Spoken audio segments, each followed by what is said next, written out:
Welcome to William Tells, an insightful look inside the private music studio. This program is brought to you from Pedal Point Music in Atlanta, Georgia.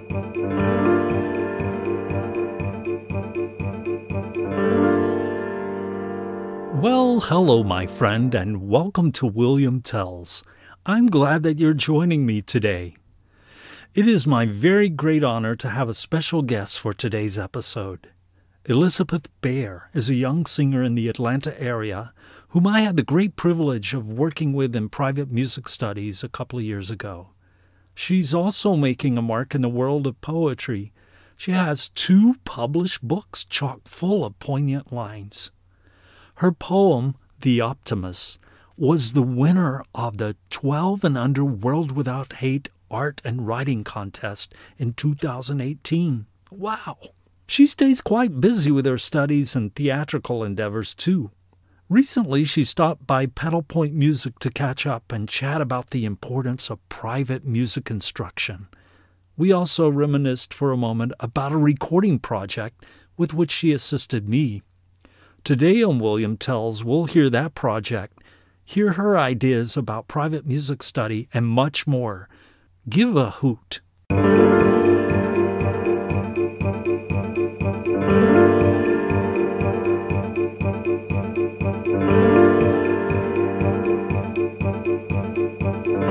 Well, I'm excited today to have someone who's done a lot of private study in her short little life. Elisabeth Baer is with me today. Hi, Elisabeth. Hi. How are you? I'm doing well. How are you? I am doing fantastic. Thank you. Do you still go by Ella? Yes. Okay, so you're not Elisabeth yet? No. You will be someday. Yes. I'm so happy you're here. Elisabeth is a vocalist. When did you decide you wanted to sing? I think that was, well, I've always liked singing, but I think around 4 years ago I started taking lessons. All right. And you took from me for a while. I remember the first time you came in my studio, you were a little girl.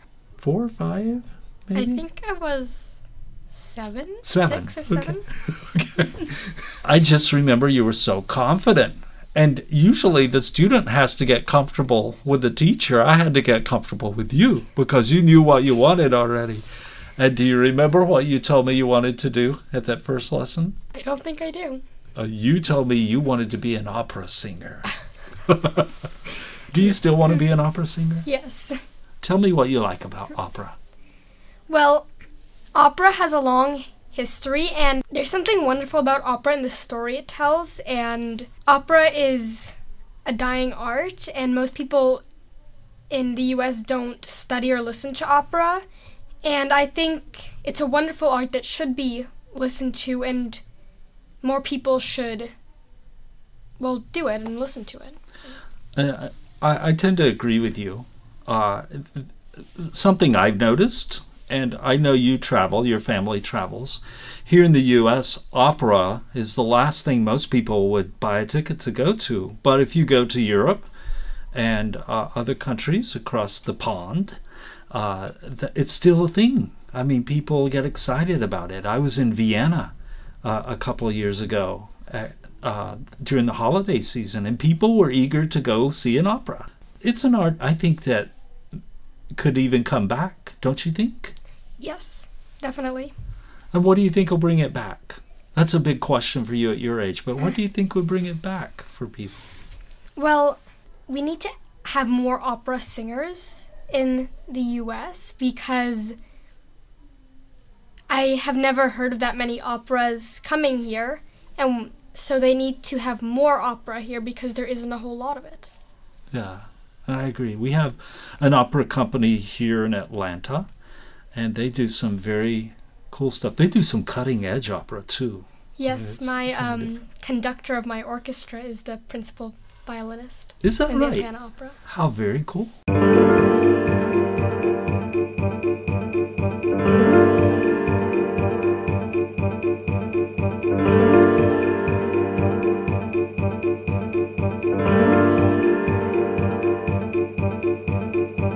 Now, let's go to you. Back to you for a moment. What's your favorite kind of music to listen to? Oh my. I listen to generally all music, and I really don't have a favorite. It's really hard for me to choose a favorite. I like that answer. That's good. And if you were singing, what determines the song for you? What do you look for in a song when you sing a song? I look for the story the song tells. I look for something that my audience will enjoy listening to based on the event I'm performing at or the audience I'm singing for. And I look for something I'm going to enjoy singing. Excellent. Let's go to private music study, because that's kind of what this podcast is about. You've been studying for 4 years now, and I've heard you sing. You have a beautiful voice, and I imagine now, it's been a year since I actually heard you sing. I'll imagine now it's even better, even more expanded. What do you learn in private music study that you couldn't learn on your own?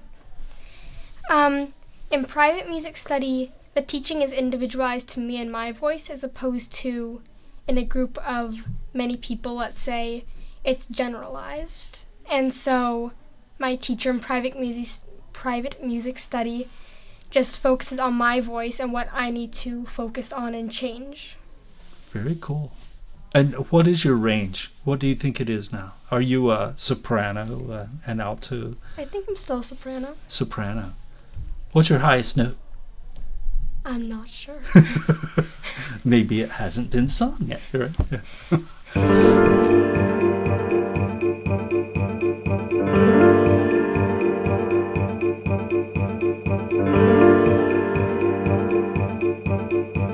Well, let's talk about the lesson for a moment and what you take from the lesson.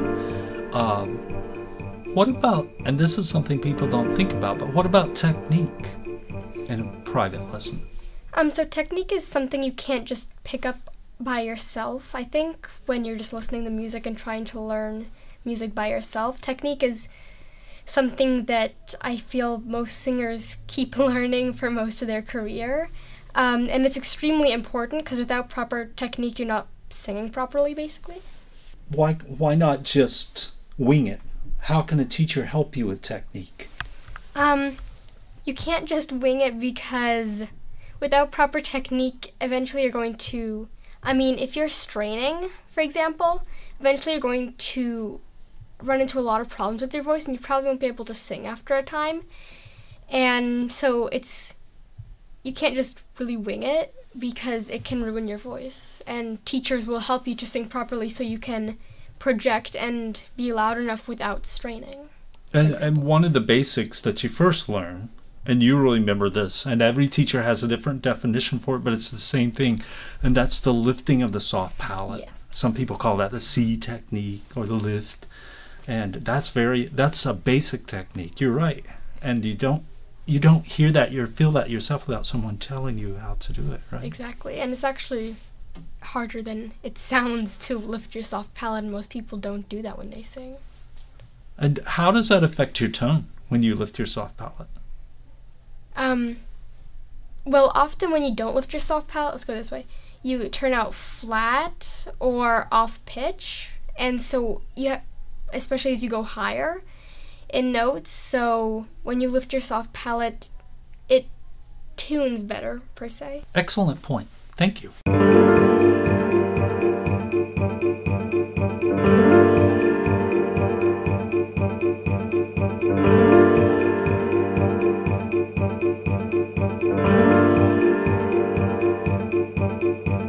Okay, so in your private music studies, how important is it to practice every day? Practice every day is very important. Too much practice gets excessive, but I think practice every day is important to progress, because but breaks are important still as well, because breaks often you refresh, but generally practicing every day is very helpful to keep learning. And when you practice, is it important the amount of time you practice or what you do in that, and what's your routine? I think what you're practicing when you're practicing is the most important thing, Now, you don't want to just spend 5 minutes, but I think anywhere from 20 to 45 minutes is a good time. For younger singers, too much singing is difficult on the voice. Even if it's done properly? I mean, if it's done properly, it shouldn't be too difficult, but still your voice gets tired. Yes, and just like any part of your body, your voice is part of your body. When you use it a lot, it gets tired and you should rest. Right. Yes. What's the most important principle you've learned while studying about how your voice works? Breathing. Breathing. How to breathe correctly. Why? Why is breathing so important? Because most people breathe just like from their throat, and then that doesn't give your voice the full color that it can have, and you can't sing properly if you're just breathing from your throat. It's just a very breathy, flat sound. On another topic, there are opportunities to do exams, to do contests, to sing in workshops, performances. What do you participate in, and what do you find is most beneficial to you outside of your private music study? First, I don't think there are enough opportunities to perform and all that, because I think performing is just very important. When you just go to lessons, you learn a lot, but performing teaches you how to almost, in a way, sell what you're singing. You have to be animated. You have to sing what your audience wants you to hear, in a way. And so I participate in competitions and performances when I have a chance. Very nice.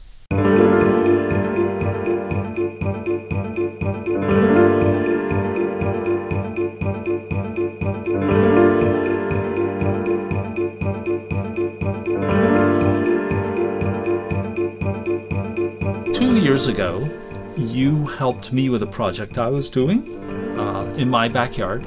How important is it to hear yourself sing and to record and do things like that? And what was your impression of that project? Oh, it's extremely important. We singers get a totally different image of how they're singing in their head, and we often tune things to how we want them to sound in our head, but that sounds totally different to the audience. So hearing yourself on recording is just totally a different experience, and you learn that you can't trust what's going on in your head always. And that was, recording in my backyard was a great experience for me. It just taught me a lot. I had never been in a recording studio before, and that just taught me a whole lot, and thank you for giving me that opportunity.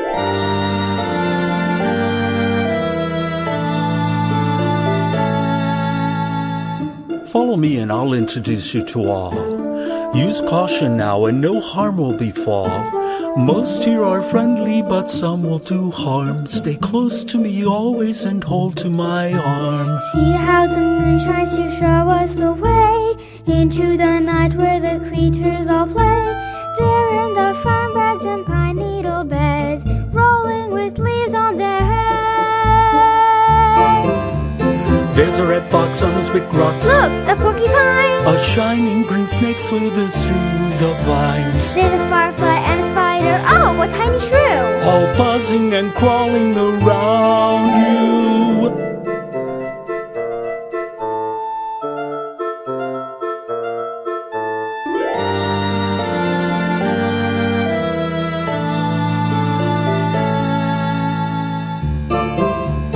There's a red fox on those big rocks. Look, a porcupine. A shining green snake slithers through the vines. There's a firefly and a spider. Oh, a tiny shrew. All buzzing and crawling around you.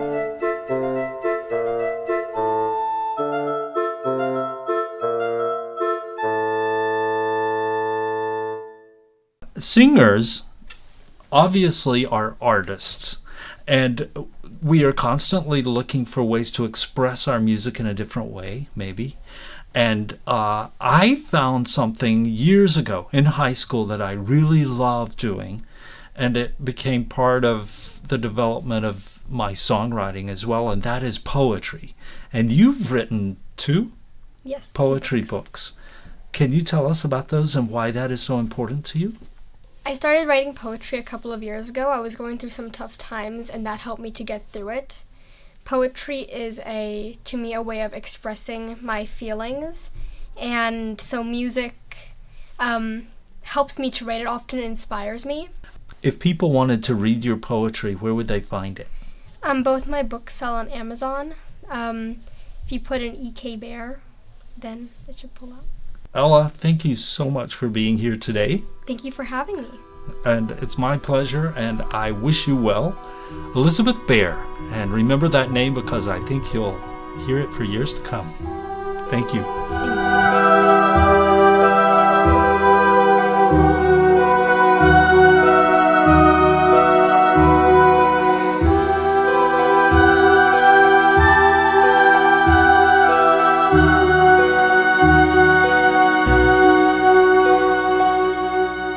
If you'd like to hear more from the album In My Backyard, look for it on your favorite streaming service or download it from a link on our store webpage at pedalpointmusic.com.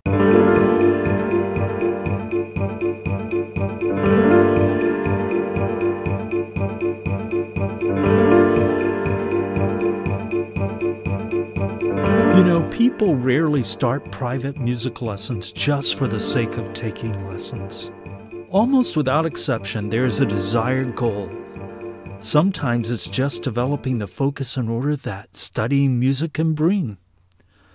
More often than not, though, a musician is preparing for opportunities, maybe singing for a special event, playing in a band or orchestra, or perhaps playing for the pure enjoyment of it in the privacy of your home. Along the journey of learning, there may be times when you're asked to participate in a musical project or a recital. I would encourage you to step up and do it. It will give you a priceless education into avenues you may not have considered, while also giving you a measurement of your capabilities as a musician. The opportunities are vast. Well, that's all the time we have today for William Tells. If you've enjoyed our time together, tell a friend. Subscribe so that you don't miss an episode. Do you have an idea for a future podcast about private music studies? Send an email to williamtells@pedalpointmusic.com. I'd love to hear from you. Until next time, remember that music is the constant voice beneath the progressions of life. William Tells is a production of Pedal Point Music in Atlanta, Georgia.